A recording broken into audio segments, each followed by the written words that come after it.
평생을 바쳐 일한 직장이 하루아침에 짐을 싸서 떠난다면 여러분은 어떤 기분이 드시겠습니까? 돈의 흐름을 냉정하게 지켜보면 세상에 영원한 성역은 없다는 사실을 깨닫게 됩니다. 삼성이 15년 동안 공들였던 베트남을 뒤로하고 인도로 거점으로 옮기고 있는 지금, 우리는 노동의 가치를 다시 물어야 합니다. 오늘 저는 2026년 베트남 공장 노동자와 조선시대 소금을 굽던 연부의 처절한 노동과 보상을 정밀 비교해 보겠습니다. 조선의 하얀 황금을 만들던 연부들의 30만원짜리 삶과 현재 시급 2,700원을 받는 베트남 노동자의 삶은 소름 끼치도록 닮아있죠. 이 비정한 평행 이론을 통해 여러분의 지갑이 왜 위험한지 그 민낯을 공개하겠습니다. 본격적으로 시작하기 전에 구독과 좋아요는 사랑입니다. 이제 시간을 훌쩍 뛰어넘어 조선시대로 함께 가보시겠습니다. 그 시절에는 지금의 반도체나 스마트폰보다 더 귀하게 대접받던 하얀 황금이 있었죠. 바로 우리 식탁에 없어서는 안 돼 소금입니다. 이 귀한 소금을 만들어내기 위해 국가의 통제 아래 사투를 벌이던 이들을 연부라고 불렀습니다. 그들의 삶은 그야말로 지옥의 한복판에 던져진 것과 다름없었죠. 떼약볕이 머리 위에서 사정없이 쏟아지는 한여름에도 연부들은 쉴 틈이 전혀 없었습니다. 무거운 바닷물을 지게에 지고 가파른 길을 수백 번 넘게 왕복해야만 했습니다. 소금기 가득한 바닷물이 어깨에 상처에 닿을 때마다 비명이 절로 나왔을 겁니다. 하지만 진짜 고통은 그 이후에 시작되었습니다. 거대한 가마솥 앞에 앉아 며칠 밤을 꼬박 새우며 불을 지펴 바닷물을 끓여야 했기 때문이죠. 매캐한 연기는 눈을 멀게 만들고 펄펄 끓는 증기는 숨통을 조여왔습니다.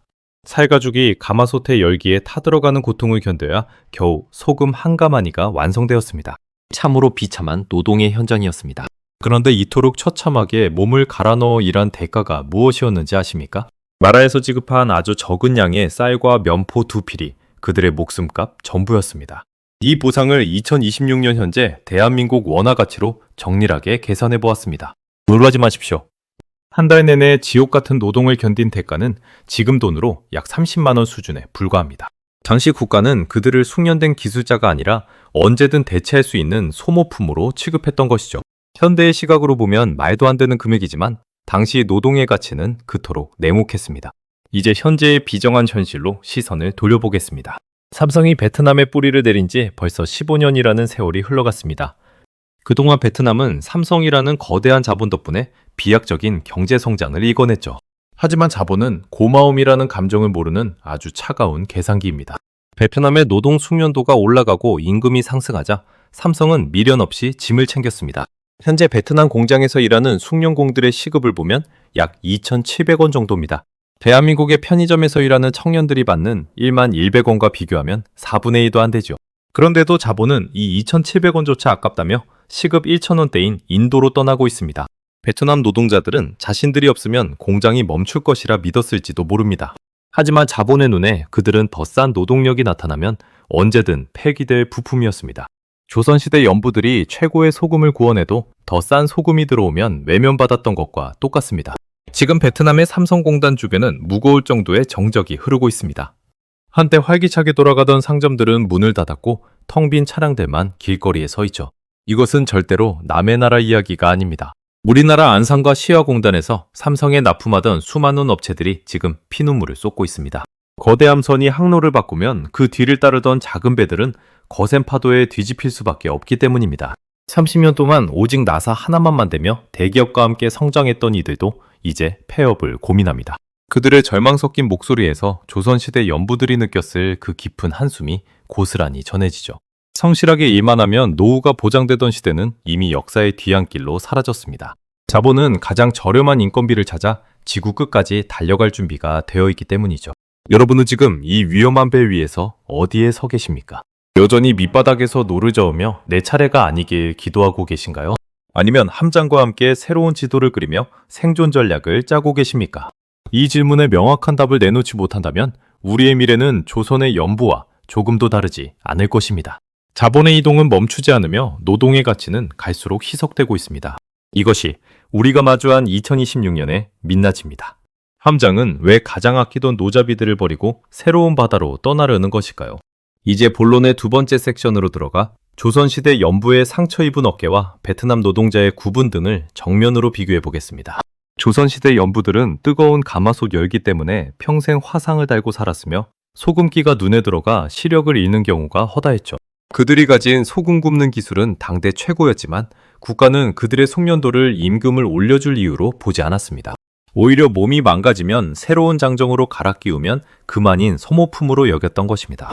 놀라운 점은 2026년 현재 베트남의 삼성 공장에서도 똑같은 일이 벌어지고 있다는 사실입니다. 베트남 숙련공들은 지난 15년간 눈이 침침해질 정도로 정밀한 부품을 조립하며 세계 최고의 스마트폰을 만들어냈습니다. 하지만 그들이 숙련될수록 요구하는 임금이 높아지자 자본은 그들을 숙련공이 아니라 비용 덩어리로 취급하기 시작하죠. 실제로 베트남의 월급이 60만 원 수준으로 올라오자 삼성은 시급이 그 절반도 안 되는 인도로 고개를 돌렸습니다. 연부의 어깨가 으스러져도 쌀 몇 가마니로 퉁치던 조선시대의 비정함이 현대의 자본주의에서도 그대로 반복되는 셈입니다. 기술을 익히면 살 길이 열릴 줄 알았으나 자본은 기술보다 싼 가격을 항상 우선순위에 둡니다. 여러분은 자신의 기술이 독보적이라고 믿고 계시지만 자본의 눈에는 언제든 인도의 1,000원짜리 노동력으로 대체 가능한 수치일 뿐이죠. 세 번째 섹션에서는 함장이 떠난 뒤 항구에 남겨진 보급선들의 몰락을 다뤄보겠습니다.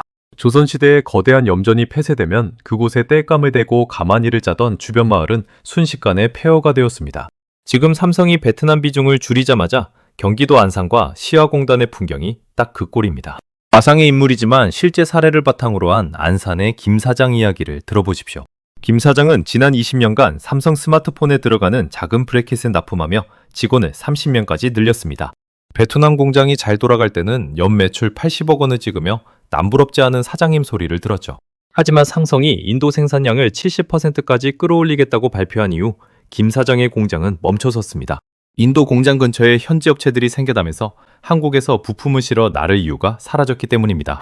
현재 김 사장의 매출은 작년 대비 60%가 급감했고 매달 수천만 원의 적자를 보며 공장을 지키고 있습니다. 그는 제게 눈물을 흘리며 말하더군요. 평생 삼성만 믿고 시설 투자를 했는데 이제는 기계값이 고철값도 안 나온다고 말입니다. 거대한 모선이 떠난 항구에는 굶주린 갈매기처럼 희망 없는 하청업체들만 남겨지게 됩니다. 이것이 바로 글로벌 공급망이라는 이름 아래 숨겨진 잔인한 도미노 파산의 실체입니다. 조선시대 염전마을이 사라지듯 우리 제조업의 뿌리도 자본의 이동 한 번에 뿌리채 뽑히고 있습니다. 자본은 떠날 때 뒤를 돌아보지 않으며 남겨진 자들의 슬픔에는 전혀 관심이 없죠. 우리는 대기업의 낙수 효과를 믿으며 살았지만 함장이 배를 돌리는 순간 그 낙수는 독이 되어 돌아옵니다. 2026년의 대한민국 경제지도는 이렇게 비정한 단절의 시대를 맞이하고 있습니다. 과연 여러분이 가진 기술과 자산은 이 대이동으로부터 안전하다고 장담할 수 있습니까? 연부의 솥이 식어버렸을 때 그들이 느꼈던 그 막막함이 지금 우리 앞마당까지 찾아와 있습니다. 자본의 이동을 막을 수 없다면 우리가 서 있는 땅 자체를 바꿔야 할 때가 온 것입니다. 네 번째 섹션에서는 2026년 대한민국 최저임금 11,100원의 역사를 짚어보겠습니다. 우리 자녀들이나 손주들이 한국에서 편의점 아르바이트를 하며 받는 시급이 베트남 숙련공 4명의 인건비보다 많다는 사실을 여러분은 어떻게 보십니까? 노동의 가치가 존중받는 것은 좋은 일이지만 자본가에게는 이 격차가 곧 탈출의 신호탄이 됩니다. 베트남의 2,700원도 비싸다고 인도로 떠나는 삼성이 한국의 2만 원짜리 노동력을 언제까지 유지해줄까요? 우림은 지금 거대한 성벽 안에 갇힌 우물한 개구리와 같습니다. 성벽 밖의 세상은 인건비 4분의 1로 무장하고 우리를 압박하고 있는데 우리는 그저 시급이 오르는 것만 보며 박수를 치고 있죠. 조선시대 연부들이 중국산 저가 소금이 들어올 때 자신들의 노동이 귀하다고 소리쳤지만 결국 시장의 외면을 받았던 역사를 잊어서는 안 됩니다. 높은 임금은 축복이지만 그만큼의 생산성이 따르지 않는다면 그것은 자본이 가장 먼저 잘라낼 거대한 거품일 뿐입니다. 여러분의 지갑이 빵빵해지는 것 같지만 실상은 글로벌 경쟁력이라는 밑독이 깨지고 있다는 뜻입니다. 이 냉정한 수치를 외면하고 내 월급만 오르길 바라는 것은 마치 무너지는 뚝 위에서 집을 수리하는 것과 다를 바 없습니다. 다섯 번째 섹션은 자본은 눈물이 없다는 냉혹한 결론을 향해 달려갑니다. 조선의 염전이 사라진 자리에 남은 것은 소금기 가득한 불모지뿐이었습니다. 삼성이 인도로 완전히 무게중심을 옮긴 뒤에 베트남과 한국의 하청기지들도 그와 다르지 않을 것입니다. 자본은 이윤이 있는 곳으로 구름처럼 몰려갔다가 단물이 빠지면 안개처럼 사라집니다. 우리는 지금껏 대기업이라는 거대한 우산 아래서 비를 피하며 살았습니다. 하지만 함장이 우산을 접고 인도로 떠나는 순간 우리는 살을 내는 듯한 경쟁의 비바람을 맨몸으로 맞아야 합니다. 베트남 노동자 린이 흘린 눈물이나 안산 최 사장의 한숨은 결코 남의 이야기가 아닙니다. 이것은 자본이 노동을 향해 던지는 최후 통첩입니다. 이제는 내가 직접 노를 저어 돈을 버는 시대가 아니라 자본의 흐름에 올라타는 지혜가 필요한 시대입니다.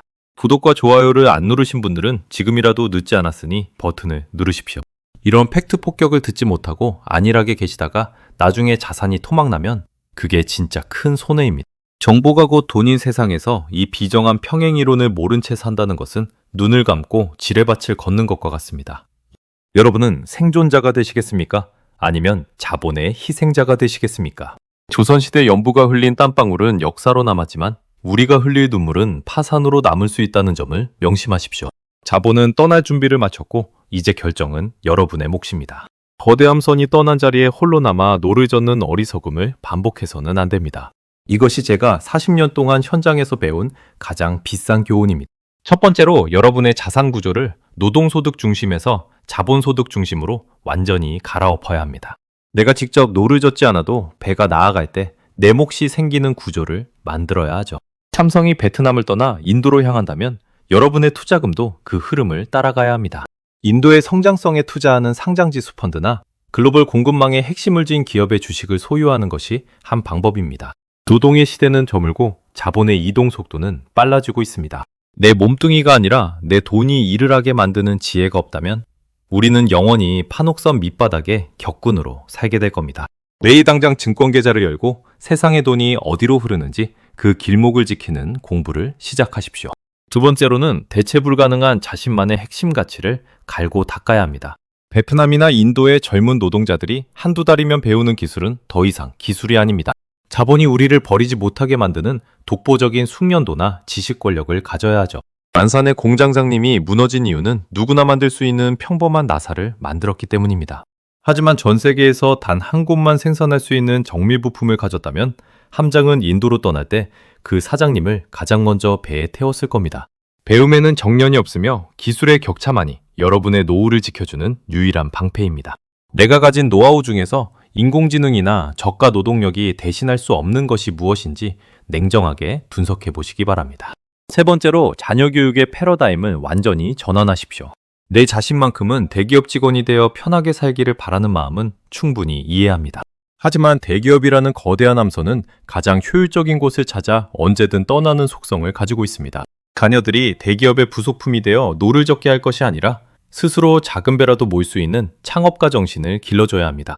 한 분야의 독보적인 장인이 되거나 자신만의 플랫폼을 가진 사람만이 자본의 변덕으로부터 자유로울 수 있습니다.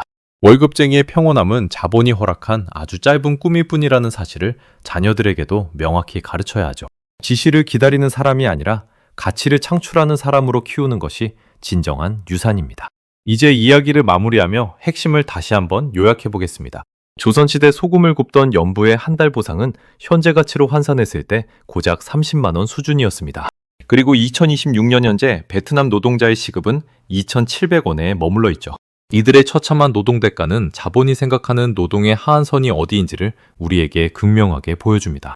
대한민국에서 받는 1만 원대의 시급이 영원할 것이라는 안일한 착각에서 이제는 정말 깨어나야 합니다. 자본은 눈물이 없으며 이윤이 있는 곳이라면 지구 끝까지라도 달려갈 준비가 되어 있습니다. 베트남의 텅 빈 공장터는 결코 남의 일이 아니며 머지않은 미래에 우리 모습이 될 수 있다는 사실을 잊지 마십시오. 우리는 지금 생존자와 희생자의 갈림길에 서 있습니다. 자본의 흐름을 읽고 미리 길목을 지키는 사람은 생존자가 될 것이고 과거의 영광에 취해 노만 젓는 사람은 희생자가 될 것입니다. 당장 매일 아침부터 실천하십시오. 통장을 열어 내 자산이 어디에 묶여 있는지 확인하고 노동이 아닌 자본이 스스로 일하게 만드는 법을 치열하게 고민하십시오. 경제신문을 읽으며 돈이 어느 나라로 흘러가는지 그 냄새를 맡는 연습을 매일 시작해야 합니다. 작은 행동 하나가 여러분의 노후를 바꾸고 가문의 운명을 완전히 바꿀 것입니다. 조선의 연부처럼 평생을 바치고도 쌀 한 자루에 만족하는 삶을 살 것인지 아니면 거대 함선의 흐름을 타는 영리한 생존자가 될 것인지는 오직 여러분의 선택에 달려 있습니다. 자본은 이미 떠날 준비를 마쳤고 이제 남은 시간은 그리 많지 않습니다. 거대 함선이 떠난 텅 빈 바다에서 홀로 남아 눈물을 흘리는 어리석음을 반복해서는 안 됩니다. 이것이 제가 40년 동안 현장에서 온몸으로 배운 가장 비싼 교훈입니다.